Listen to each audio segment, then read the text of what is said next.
Welcome to Retirement in Ecuador. In this series of videos, Don McRae is going to answer your questions that we've received through the website about all manner of elements to do with retirement and Ecuador.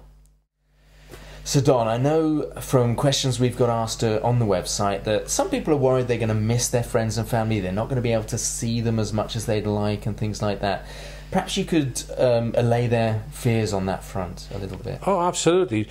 It's very, very inexpensive to get in and out of Ecuador.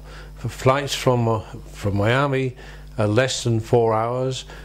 If you are over 60 years of age, you can get what's called a cedula. That means you're a citizen of Ecuador.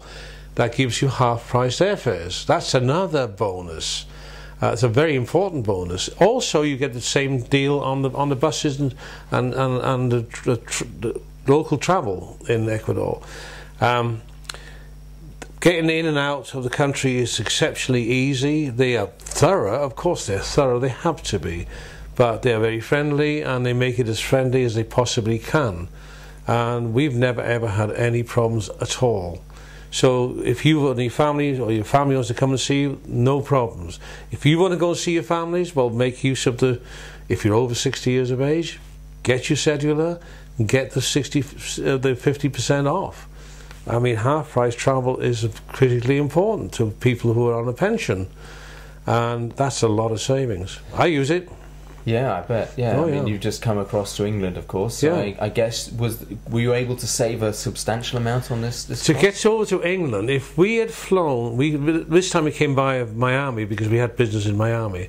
But if we had flown with, say, KLM or Iberia, they have direct flights from Quito, Ecuador, to Schiphol in Amsterdam or to Madrid.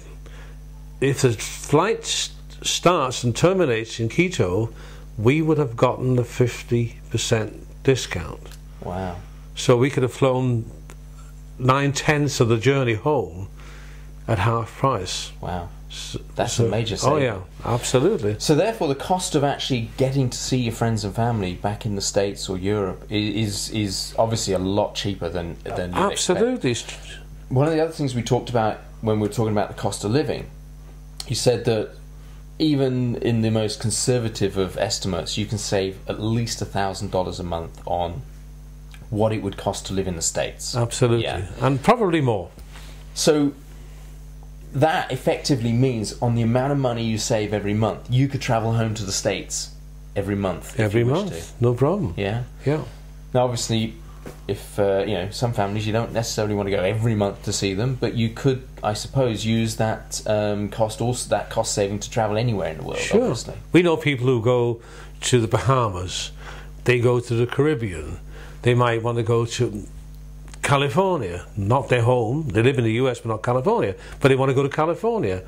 They do it, and this is how they do it, because they're getting the benefits of the half-price fares. And the fact that it takes less time to fly from Miami to Ecuador than it does from California to Miami. As simple as that, you know. Also, what about if family want to come and visit? I mean, someone may have just a one-bedroom condo if they haven't got a lot of need for a larger place generally. Would they have to buy a big place just so family and friends can come and visit? Not at all. It would be silly to do that. What they need to do is to either rent off. A lot of the people who are buying from us are also renting their properties. They're not going to be there all the time. Some are buying it purely for renting as an investment, but whatever, there are means of renting. In addition to that, you can get a bed and breakfast hotel right slap bang in the middle of town, bed and breakfast for $17 a night per person. Wow, it's so cheap. It's so cheap. It's just, there is no excuse for not coming. So your friends and your family basically can get a very low-cost holiday with somebody there already they know. Yeah, exactly. To come and visit. Yeah, they can either stay in our complex and rent, or they can stay outside the complex, come into the families and use the facilities and stuff like that. So there's no excuse for the families not to want to come and see grandpa and granddad, grandpa and grandma, I should say. Yeah. Yeah. Brilliant. Great. And remember, if you've got a question you want answered about Ecuador, about the retirement community, or the ability to come over and visit us and see for yourself all the different facilities that are there, what the area's like, hit the contact us button and we'll be really happy to talk to you directly.